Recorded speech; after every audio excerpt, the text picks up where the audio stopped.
38, 39도에 등장하는 두 캐릭터의 엉덩이에 있는 커다란 점은 두 가지 의미를 담고 있습니다.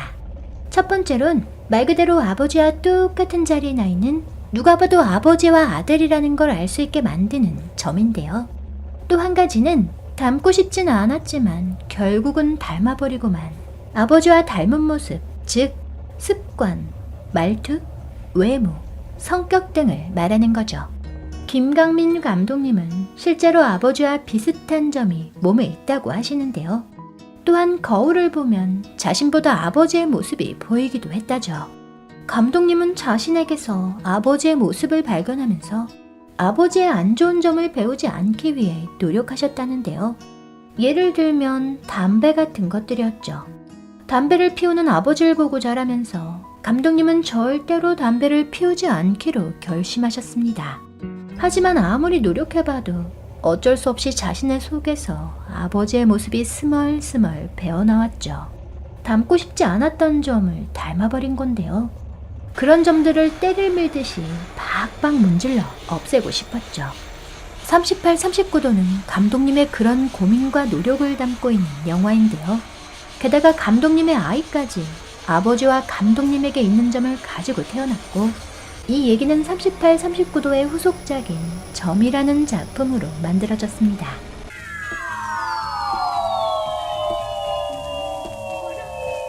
깜빡 잠이 든 주인공 앞에 나타난 똑같은 점을 가진 아버지는 어서 그 점을 떼스건으로 지워버리라는 듯 다리를 떨고 발을 구릅니다. 그런 아버지의 몸짓은 어딘가 초조해 보이시는데요. 아들이 자신과 닮은 점을 거부하고 없애버리려는 게 초조한 걸까요?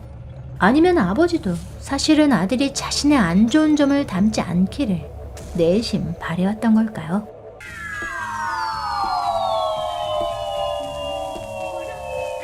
목욕탕 계산대에 선 남자가 떨어뜨린 팽이는 멈춰선 것 같더니 다시 돌아가기 시작합니다.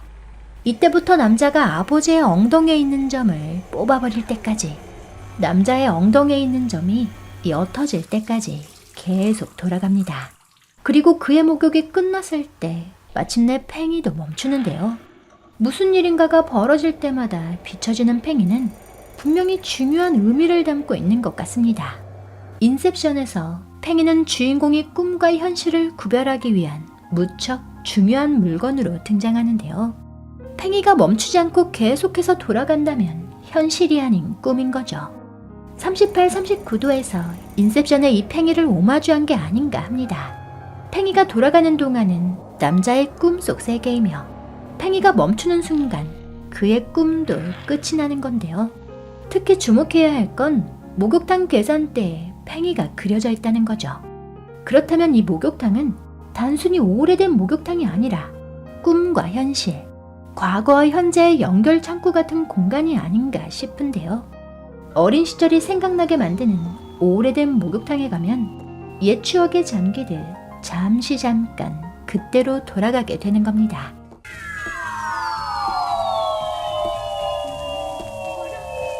해외 유학 중이신 분들 작품 중엔 목욕탕을 소재로 한 작품들이 많습니다. 목욕탕 하면 뭔가 한국을 생각했을 때 떠오르는 이미지이자 향수를 불러일으키는 이미지가 있는 모양인데요. 김강민 감독님은 유학 중이던 시절 작품의 소재를 찾지 못하고 헤매고 있을 때 답답한 마음에 한인타운의 목욕탕에 가게 됐다고 합니다.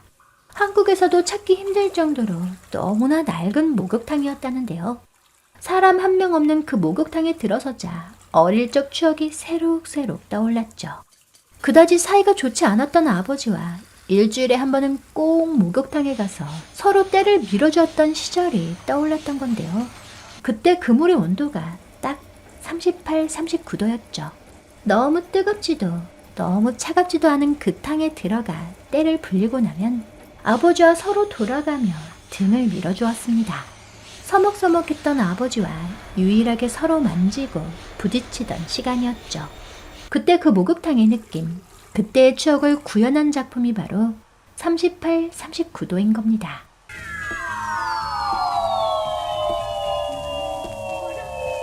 목욕탕 안엔 3마리의 원숭이 조각상이 있습니다. 한 마리는 귀를 막고 있으며 한 마리는 입을 막고 있고 한 마리는 눈을 가리고 있는데요. 이 조각상은 감독님이 어릴 때 다니던 목욕탕에서 봤던 조각상인 걸까요? 아니면 어떤 의미가 있어서 배치한 걸까요? 세계 곳곳에서 볼 수 있는 3마리 원숭이 조각상들은 나쁜 말은 듣지 말고, 나쁜 건 말하지 말고, 나쁜 건 보지도 말라는 의미를 담고 있다고 하는데요. 또한 안현이 공자에게 예의가 무엇인지 묻자 공자는 예의가 아닌 건 보지도 말고, 듣지도 말고, 말하지도 말고, 행하지도 말라 라는 말을 하셨다는 얘기도 전해지죠. 조각상을 보고 원숭이를 흉내내는 주인공은 그 뜻을 실천하며 살겠다는 의지를 드러낸 거라고 해석해야 할까요? 아니면 그냥 귀여운 원숭이 조각상을 보고 장난을 친 걸까요?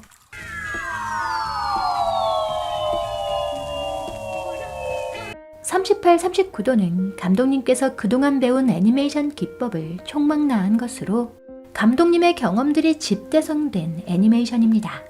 그만큼 다양한 애니메이션 기법들이 사용됐는데요. 스톱모션, 페이퍼 퍼펫, 컷아웃, 2D, 3D 방식이 혼합돼 있죠. 특이하게도 종이로 만든 평면적인 캐릭터와 입체적으로 만들어진 배경이 섞여 있습니다. 그래서인지 어느 각도에서 보면 2D 같고 어떤 각도에서 보면 3D 같은 묘한 매력이 있는 작품인데요. 또한 수채화 종이의 묘한 질감과 색감이 전체적으로 작품에 따뜻한 느낌을 주죠. 목욕탕을 배경으로 하고 있기 때문에 습하면서 따뜻한 느낌을 원했었고 여러 가지 재료 중 수채화 종이를 선택하게 됐다고 합니다. 게다가 드로잉의 한계를 느끼면서 다양한 시도를 하셨는데요. 특히 이 부분은 필름에 락스를 떨어뜨려 효과를 준 거죠. 필름이 락스에 녹을 때 이런 다양한 색깔 변화가 생긴다니 신기하죠? 사람이 손으로 그리는 것보다 훨씬 더 자연스럽고 불규칙적인 변화가 있어 재밌는 것 같습니다.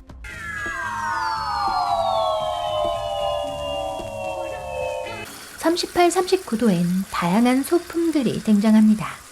예전 목욕탕에 가면 흔히 있었을 법한 아기자기한 소품들이 화면 가득 배치되어 있는데요. 신기한 건 그런데도 지저분해 보이지 않는다는 거죠. 이 소품들을 하나하나 잘 들여다보면 요즘 유행하는 레트로 감성이 물씬 느껴집니다. 그래서 목욕탕에 놓여있는 소품 보는 재미만도 쏠쏠한데요. 또한 오래전 목욕탕에서 흔히 볼 수 있었을 법한 십장생벽화는 감독님과 함께 작업을 하고 계신 아내분이 직접 그리셨다고 합니다.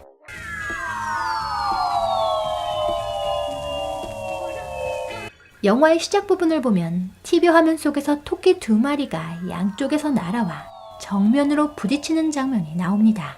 피할 생각도 없이, 아니 피할 수 없다는 듯 정면으로 충돌해버리는데요. 그런데 영화의 엔딩 즈음에 다시 등장한 2마리 토끼는 이번엔 부딪히지 않고 서로 비껴 날아가 버리죠. 거부할 수 없는 자신의 근원인 아버지.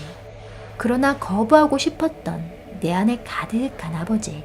주인공 내면에서 일어나던 그 충돌이 드디어 해소됐다는 의미로 해석해 볼 수 있을 것 같습니다.